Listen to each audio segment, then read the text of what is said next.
Cheers, my loves. I hope that all of you are doing really well. And in this video, I want us to talk about chasing, and in particular, why it doesn't work. So, on a very basic level, imagine if somebody comes up to you and says, I need something from you. And then they keep insisting and they keep saying, I need this thing from you. You didn't give this thing to me. I really want this thing from you. Give me this thing. Give me this thing. I want this thing. Are you going to be inclined to want to give anything to them? You're just going to come off thinking, this is a really weird, persistent, entitled person who really can't get a clue and who isn't being respectful to me, who isn't giving me the opportunity to make my own mind, to make my own decision, to have my own space, and myriad things like that. And basically, when you are chasing somebody because you want their interest, because you want their attention, you're not only automatically positioning them above yourself, you're saying they are the prize. I have to compete for them. I have to win them. Therefore, I am beneath them. I am one of the contestants that is in line for their attention. Which is not quite the same as pursuing, I have to say, because if you're pursuing someone, that means that there's a kind of exchange taking place. You are showing an interest in somebody. They're showing you that that interest is welcome, and then you continue showing potentially a higher degree of interest in somebody. When you're chasing somebody, you are insisting and they're not returning the same kind of energy to you or nowhere near the same kind of degree of interest to you, and you keep kind of insisting on getting that from them. So think about it this way. If you have to respect the free will of a person has to decide to choose you. A person has to decide that you are the best. Never, ever, ever in the history of ever has it worked for somebody to come up to someone else and say, I'm the best. Here are the reasons why I'm the best. Here are the reasons why I'm suitable for you. I'm so glad that I convinced you. Now we can be together. This isn't something that you transmit with your words. In fact, your need to transmit that to somebody with your words already shows a position of weakness. Already shows that I am not strong enough to transmit this to you with my actions. Because if truly I was the best, I wouldn't need you to agree with that in order to be completely happy and in order to be completely okay. I would just be in my own frame. I would be completely happy. I would be the best. I would be okay. And you would either recognize that and see my value, or other people would recognize that and see my value. And that's where we're standing at the moment. The other thing that I want you guys to keep in mind, right? You guys and you girls to keep in mind is negative emotions leave stronger imprints. Now, I'm not saying that when you're interested in somebody, you should try to build a kind of negatively charged, dysfunctional, angry relationship with them, because that will leave a deeper emotional imprint. But I am saying that occasionally, even at the beginning, you need those negative emotions. If you don't have those negative emotions, if you're giving somebody this flat line of security, of assurance, of a promise of interest, then they'll never develop the kind of emotional investment into you that this person is otherwise capable of developing. There have been studies done that show that negative emotions leave an imprint that's 5 times stronger than a positive emotion. So as an example, right, you have three people that are more or less equally attractive, not just physically, but via the other characteristics that are valuable to you. And among these 3 people, you suddenly find out that to one, you are absolutely indifferent. Then you find out that the second person likes you. Suddenly, that second person is more emotionally valuable to you than the first person. Why?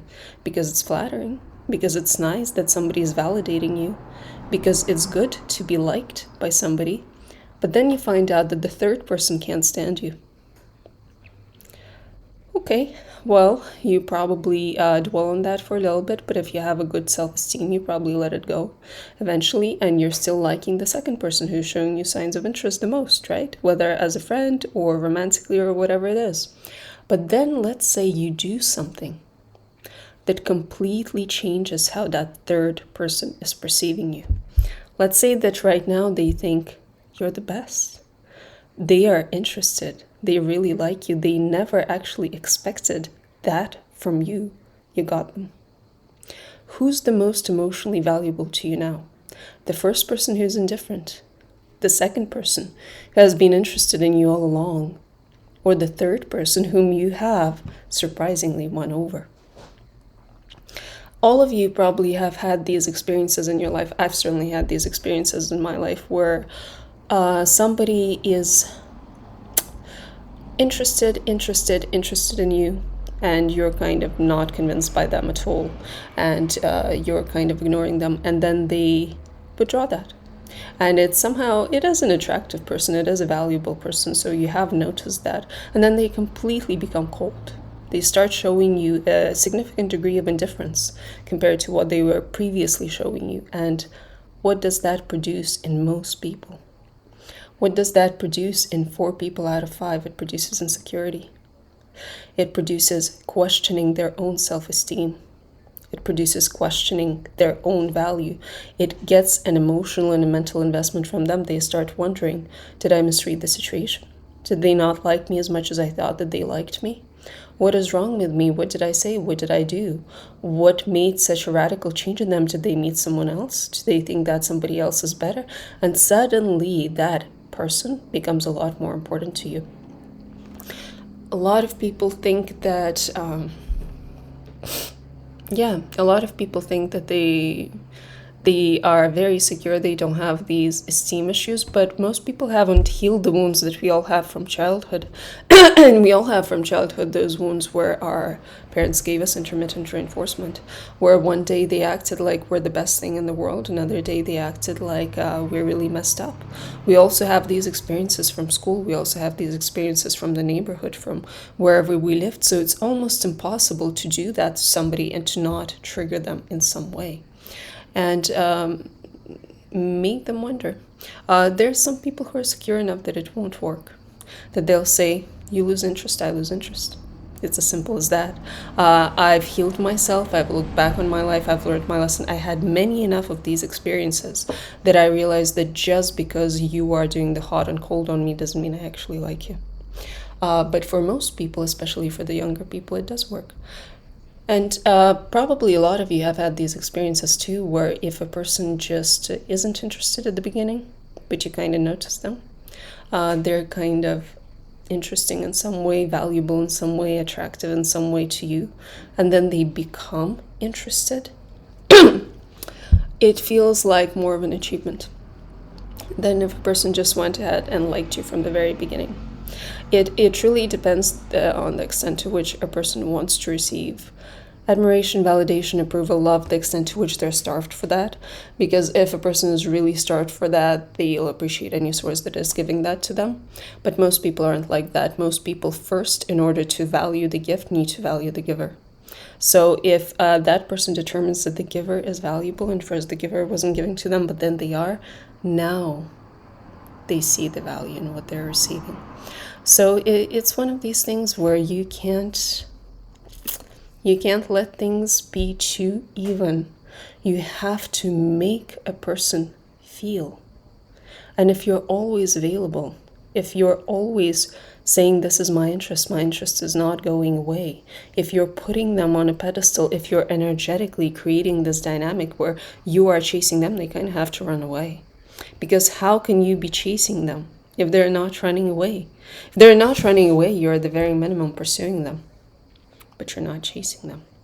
And there's something to be said also in a person's ability to handle a no, and to say, there are millions, billions of people in this world who aren't going to like me. And it's not because I'm not likable. Who aren't going to see my value, and it's not because I'm not valuable. Who aren't going to want to share my life, and it's not because my life isn't tremendous and happy and enjoyable and beautiful. There is just a question of looking for different things, valuing different things, being at different stages in your life, and you want somebody who chooses you through their own free will. And believe me when I tell you that we try to manipulate, we try to orchestrate, we try to micromanage, we try to control things in this life. But if we let our spirits do the work, if we let our spirits micromanage and control and set things up and come up with a story and a plan for us, it is so much better, so much more fulfilling than anything we could have come up with on our own. The one thing that I can tell you about people for sure is people almost never know what is going to make them happy. They almost always think they do, and they are almost always mistaken. Your spirit knows. Your spirit has all the information, and your spirit knows exactly what is going to make you happy. What you need to do is get your ego out of the way and to understand that nothing can happen to the son or daughter of God that the son and daughter of God didn't choose on a certain level. All right, cheers, my loves. I wish you all a beautiful day, and I'll be talking to you soon. Bye.